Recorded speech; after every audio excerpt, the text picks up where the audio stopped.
Bismillahirrahmanirrahim. Assalamualaikum warahmatullahi wabarakatuh. Selamat pagi. Apa kabar anak soleh dan soleha? Tetap semangat ya.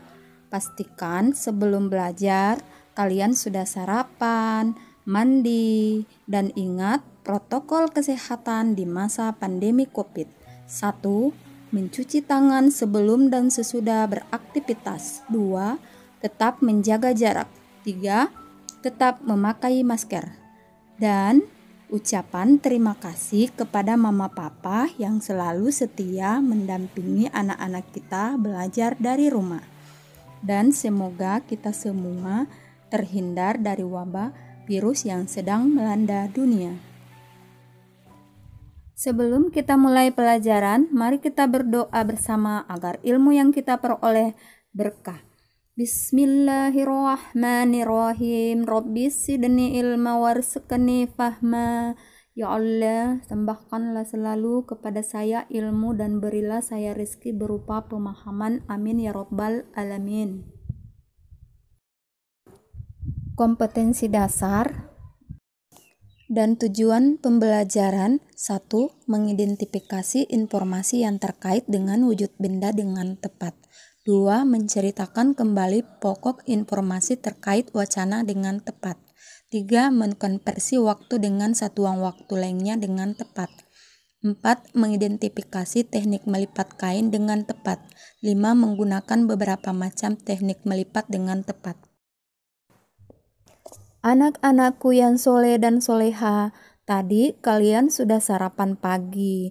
Ada yang makan nasi goreng, roti, sup, dan lain-lain. Aneka masakan tersebut merupakan makanan yang dimasak menggunakan apa supaya sedap? Iya, menggunakan garam. Yuk belajar keajaiban perubahan wujud di sekitar kita.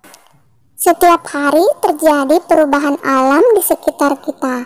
Perubahan wujud adalah contohnya. Hujan terjadi karena perubahan wujud.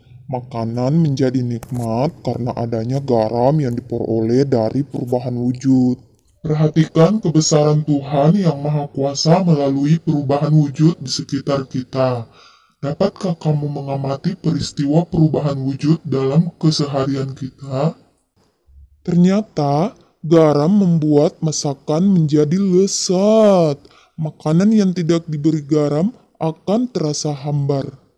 Nah, sebutkan perubahan wujud yang terjadi pada pembuatan garam. Mari menyimak penjelasan Ibu Guru. Anak-anakku yang soleh dan soleha, garam dihasilkan dari air laut. Di pinggir pantai, petani garam membuat ladang garam. Ladang garam berbentuk tambak-tambak untuk menampung air laut. Ladang garam terbentang luas di pantai yang tidak memiliki banyak sungai. Contohnya di pantai utara, Pulau Jawa, Madura, Sumatera, Sulawesi, dan di Sulawesi ada kota Jeneponto sebagai penghasil garam. Nah, bagaimana proses menghasilkan garam? Pertama, petani menyiapkan petak-petak tambak. Tanah dalam tambak terlebih dahulu harus dipadatkan.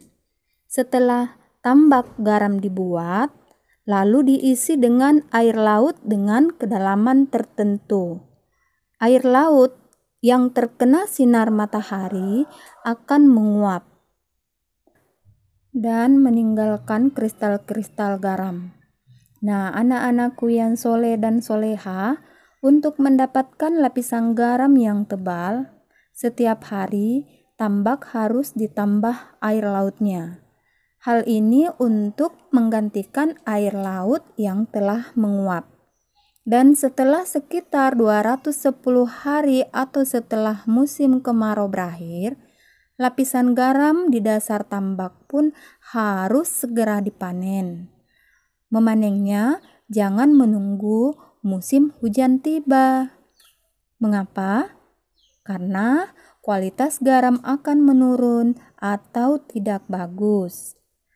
Nah, anak-anakku yang soleh dan soleha, garam-garam setelah dipanen lalu dijual ke pabrik untuk ditambah zat iodium.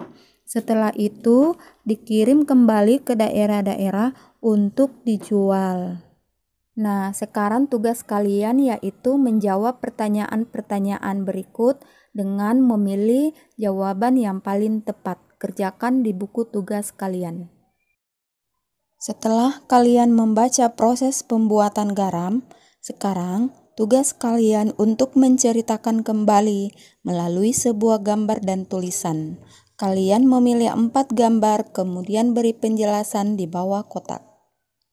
Tahukah kalian, waktu yang dibutuhkan petani garam untuk mengisi 1 petak ladang garam itu adalah 2 jam. Nah, berapa waktu yang diperlukan dalam satuan menit? Satuan jam dapat diubah menjadi satuan menit. Caranya, perhatikan jam analog berikut. Pada jam terdapat 3 jenis jarum. Jarum yang panjang menunjukkan menit. Jarum yang pendek menunjukkan jam. Jarum yang tipis yang bergerak cepat menunjukkan detik. Pada bagian pinggir jam terdapat garis strip yang melingkar dan setiap angka ada 5 strip, yang apabila kita hitung 5 strip ada 12. Jadi 5 kali 12 sama dengan 60 menit. Di sini dapat diketahui 1 kali jarum jam berputar, maka ada 60 kali jarum menit bergerak. Sehingga 1 jam sama dengan 60 menit. Jika 1 jam ada 60 menit, maka 2 jam sama dengan 2 kali 60 menit. Sehingga ada 120 menit. Jadi waktu yang dibutuhkan petani garam untuk mengisi 1 petak adalah 120 menit. Kerjakan latihan berikut sebagai contoh soal nomor 1. 1 jam 45 menit itu ada berapa menit? Untuk menghitungnya, samakan semua menjadi menit. 1 jam berapa menit? 60 dan ditambah 45 menit. Sehingga hasilnya 60 tambah 45 menit sama dengan 105 menit. Soal berikutnya yaitu merubah menit menjadi jam. Contoh cara mengerjakannya nomor 1, 70 menit, berapa jam dan berapa menit. Kita bagikan 70 menit dikurangi 60. Sisanya berapa ya? Iya, sisanya 10 menit. Sehingga 60 menit sama dengan berapa jam? Iya, betul 1 jam dan sisanya 10 menit. Kerjakan soal selanjutnya seperti contoh. Sama seperti proses pembuatan garam, baju mengering karena air dalam baju yang basah menguap terkena sinar matahari. Setelah baju mengering, sebaiknya lipatlah dengan rapi. Perhatikan cara melipat baju berikut.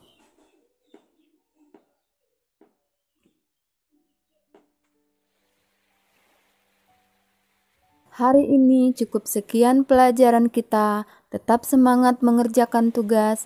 Rapikan kembali perlengkapan belajar kalian. Kirim foto kegiatan belajar dan video kalian dalam melipat pakaian. Dan kita akhiri pembelajaran hari ini dengan ucapan Alhamdulillahirobbilalamin. Wassalamualaikum warahmatullahi wabarakatuh.